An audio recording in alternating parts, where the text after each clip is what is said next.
Alright, so for those of you who are curious how to put Subaru valve retainers in for the spring, the first step is going to be to make sure you put in a new retainer seal.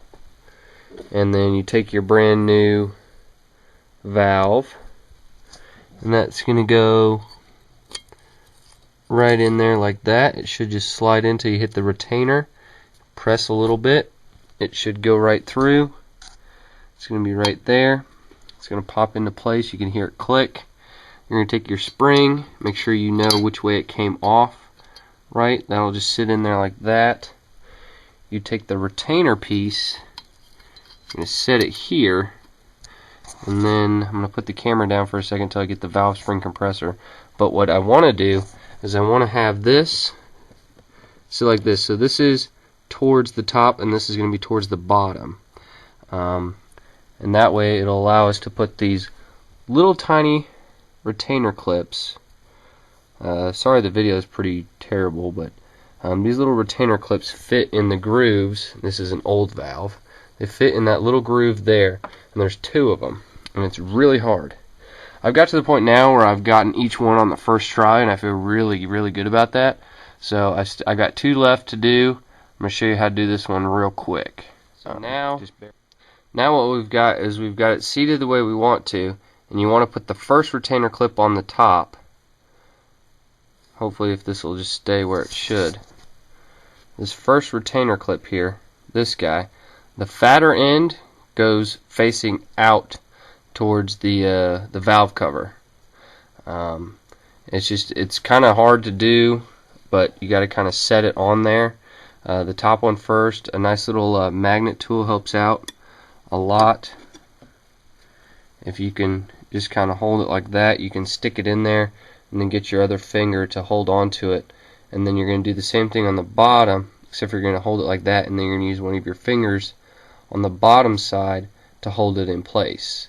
And then you ease off the pressure on the clamp here. This is you can Google it, but I used it a guy from another YouTube video on how he disassembled a WRX EJ20D cylinder head. This is an EJ25D, but it's basically the same premise. The part number is OTC 4572. It works really well for any sort of Subaru heads, just because it's really big, and you can see I've got it clamped here on the valve. Make sure you try and get it square so you don't mar the valve on the other side. But once you've got it, and you've kind of got it situated this way so you can go on the top and the bottom, so you can hold the bottom one while you release it in gravity. It will help you with the top one. So that's what I've got so far. See, now I'm holding the bottom one with my finger, and the top one is just being held there just nice and smoothly.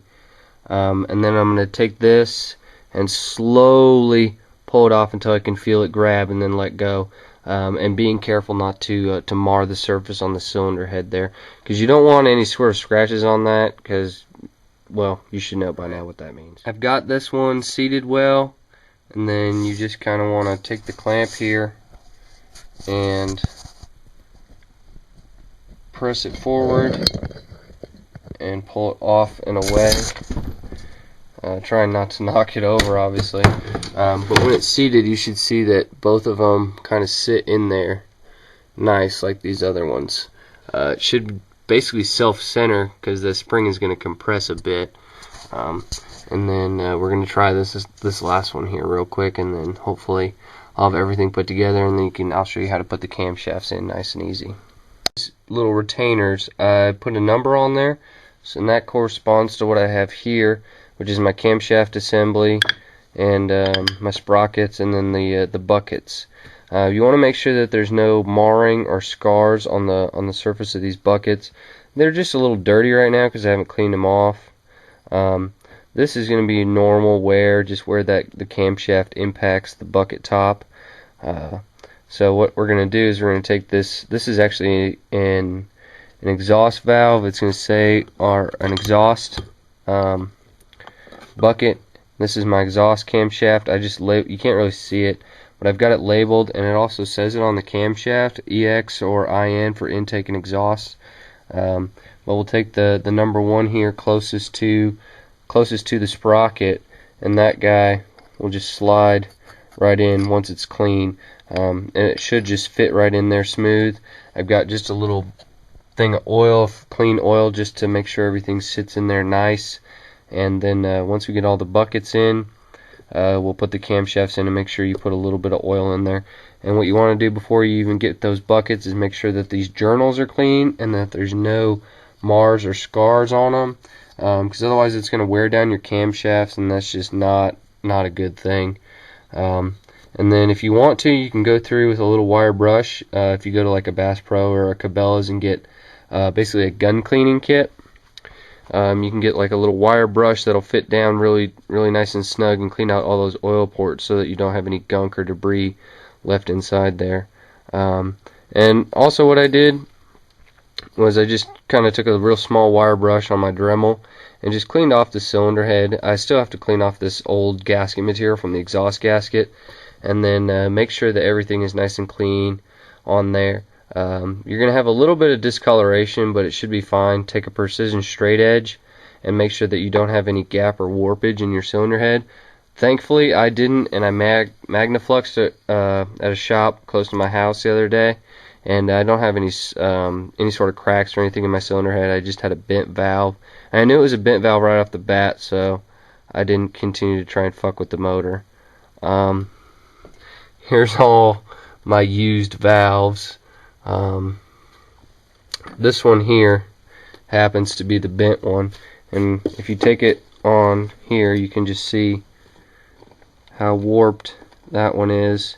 My timing belt broke, and somehow or another I bent this valve, and so I just went ahead and decided I didn't know which other ones might be possibly bent, so I went to a place called partsdinosaur.com.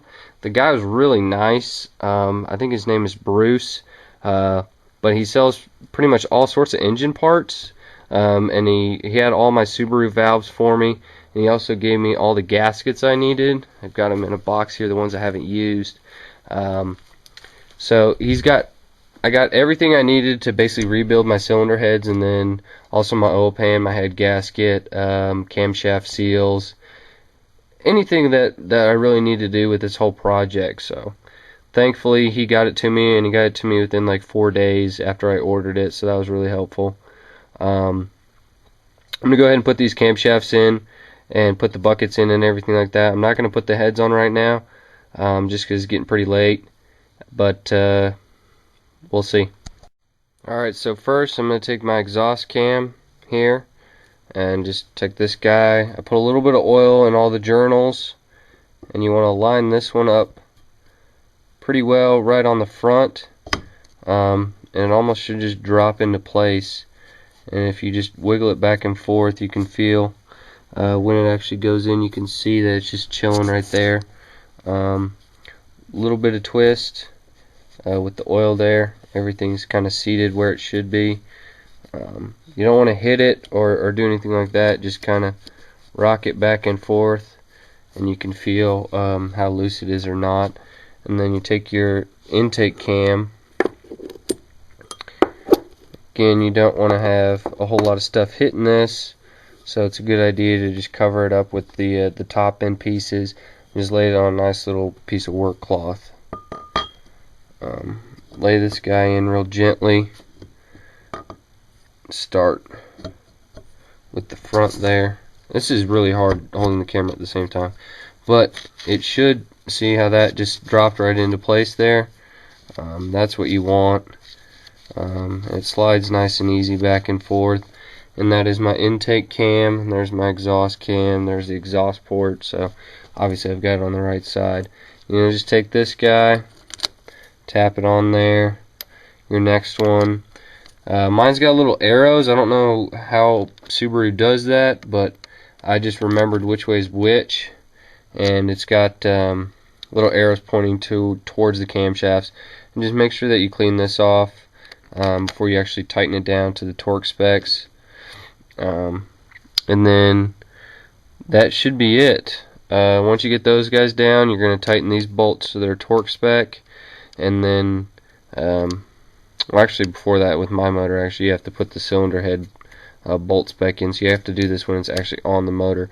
But I just do it so I don't lose any parts, because I'm just kind of cleaning everything up right now before I reassemble the heads onto the motor and all that sort of fun stuff.